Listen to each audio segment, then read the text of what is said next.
Bonjour à tous, très heureux de vous retrouver. Sans plus attendre, on regarde le sommaire. La rentrée des classes a sonné pour l'ensemble des animateurs du paysage audiovisuel français. Dans un instant, dans le reportage, Nicolas nous dira ceux qui marqueront la saison 2013-2014. Dans le plus médiamiste, Gaëtan nous dira qu'aux États-Unis, la télévision payante doit faire face à la pression des acteurs du web, une pression qui devient de plus en plus forte. Nous retrouverons dans quelques minutes Alexandre. Cette année, il sera avec nous tous les 15 jours pour nous présenter son édito de la semaine. Pour le premier opus, il parlera de vous Français et de vos écrans. Il ne faudra pas oublier notre focus et le hashtag TV. Sachez également que tout au long de ce 257e numéro, vous pourrez réagir sur les réseaux sociaux grâce à notre hashtag.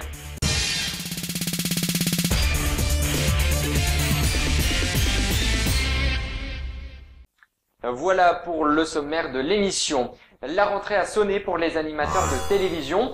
Durant 9 mois d'antenne, certains devraient plus marquer le téléspectateur que d'autres. Alors, qui pourrait tirer son épingle du jeu? Nicolas Guidi a enquêté, regardez.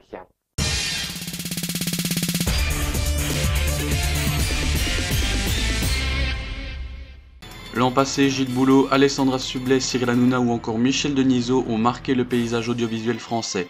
Pour cette nouvelle saison, d'autres personnes de la télé vont leur succéder. Qui sera en haut de l'affiche en 2013-2014 ?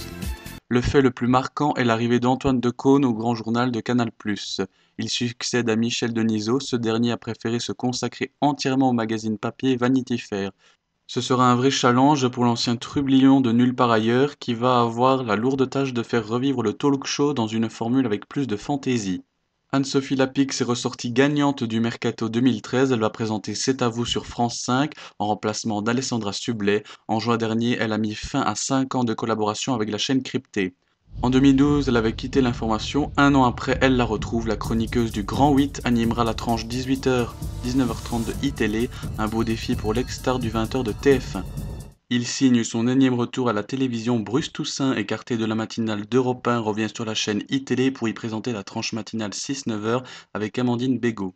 Personne ne l'attendait, présentateur de l'équipe du dimanche et Formula One, Thomas Touroud va devoir montrer de quoi il est capable avec Before, le nouveau rendez-vous d'Access Prime Time de Canal+, un journal pop culture adressé aux 15-35 ans. Gilles Boulot, l'indétrônable depuis son arrivée aux 20h de TF1 en juin 2012, tous les yeux sont rivés sur lui cette année encore, celui-ci devrait encore faire évoluer le JT avec brio. C'est la star du PAF, le number one, Cyril Hanouna, en plus de Touche pas à mon poste, toujours sur D8, remplacera Michel Drucker sur la tranche 10h-12h d'Europe 1 avec une émission de bande. Et voilà, les présentations sont faites, la saison est lancée. Attendons maintenant de voir si l'affiche de tous ces animateurs ont bien accroché au mur. À la télévision du jour au lendemain, tout peut s'écrouler. Il reste toujours en haut de l'affiche avec sa rubrique du plus. Gaëtan nous dit aujourd'hui dans celle-ci qu'aux États-Unis, la télévision payante doit faire face à la pression des acteurs du web. Regardez.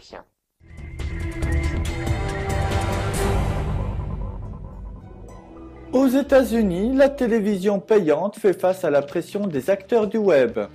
Sur les 12 derniers mois, 306 000 foyers ont coupé le cordon, résiliant leur abonnement câble ou satellite.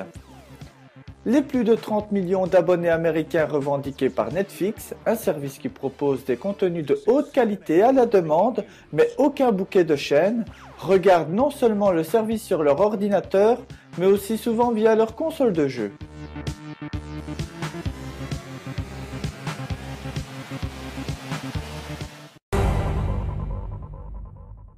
Selon la dernière enquête de la DGMIC, le chiffre d'affaires de la presse écrite en France s'élève à 8,705 milliards d'euros en 2012. Il régresse de 2,9% par rapport en 2011. Il s'agit de la 5e année consécutive de recul.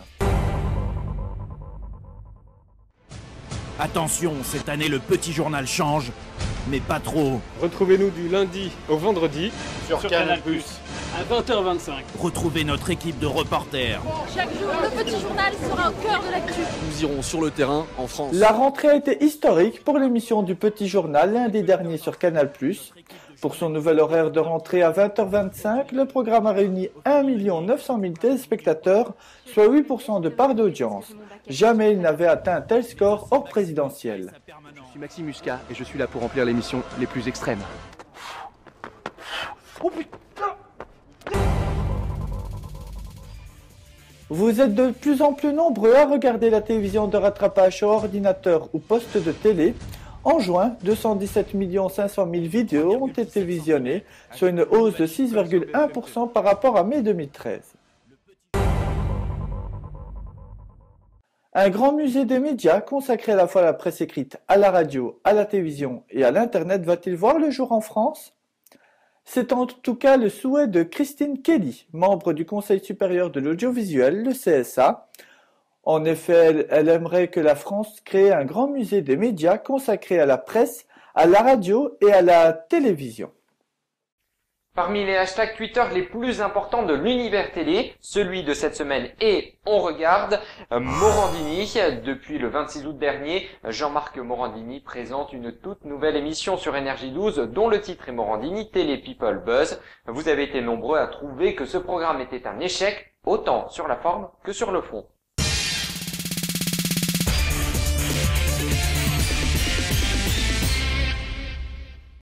Je suis très heureux d'accueillir dans l'équipe Alexandre. Bonjour Alexandre. Bonjour Romain, bonjour à toutes et à tous. Merci pour votre accueil.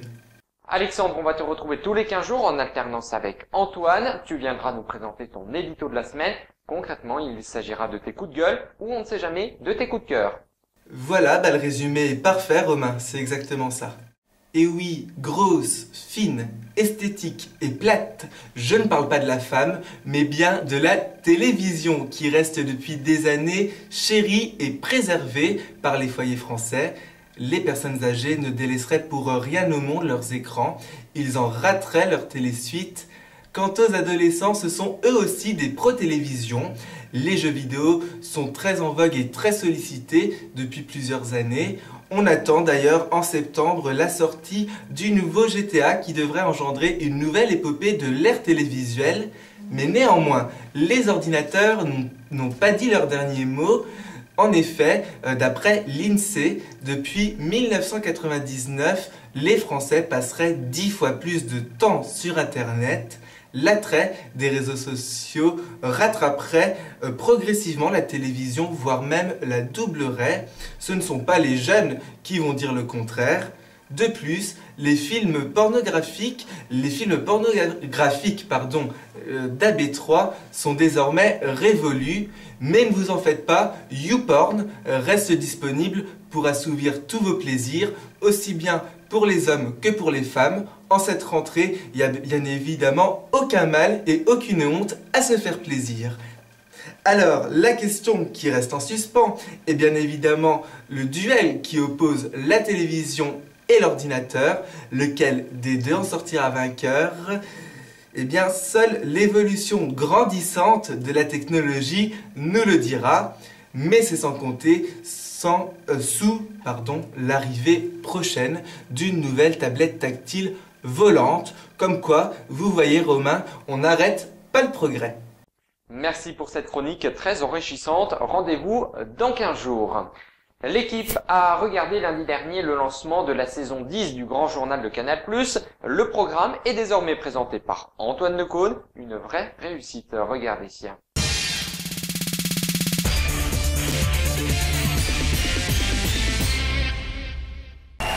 Bonsoir, bonsoir, bonsoir, bonsoir. Avant toute chose, je voudrais m'excuser publiquement auprès de tous ceux qui ont eu la malchance de regarder la première édition du Grand Journal hier soir. Je reconnais que ça partait dans tous les sens, que ça manquait de précision, de cohérence, de rigueur et d'exigence intellectuelle. Mais assez parlé de Manuel Valls. Je sais aussi que tout ça était un peu bavard, oiseux, et que parfois on se demandait si vraiment on s'était donné la peine de se pencher un peu sur les dossiers. Mais assez parlé des chroniqueurs. Heureusement, ce qui me rassure, c'est que nous avons aussi eu des retours plus que positifs, majoritairement féminins, où l'on soulignait le glamour, le charme, l'intelligence, voire l'affolante tension sexuelle qui irradiait de notre plateau, mais assez parlé de moi. Et c'est ainsi que s'achève ce Média Mix. Merci à vous de l'avoir suivi. J'aurai le plaisir de vous retrouver le week-end prochain ici même. En attendant, bonne semaine à toutes et à tous et merci de votre fidélité.